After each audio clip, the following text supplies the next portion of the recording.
You ask Tiger to solve. This deals with linear equations with one unknown. The final result is v equals 44. Let's solve it step by step. Group all constants on the right side of the equation. Subtract 12 from both sides.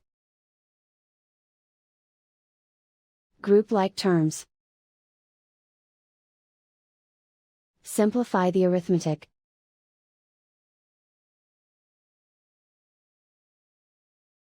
Isolate the v. Multiply both sides by inverse fraction 4 over -1. Group like terms. Multiply the coefficients.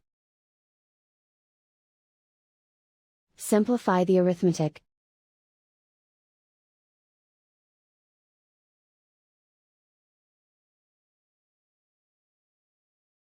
And so the final result is v equals 44.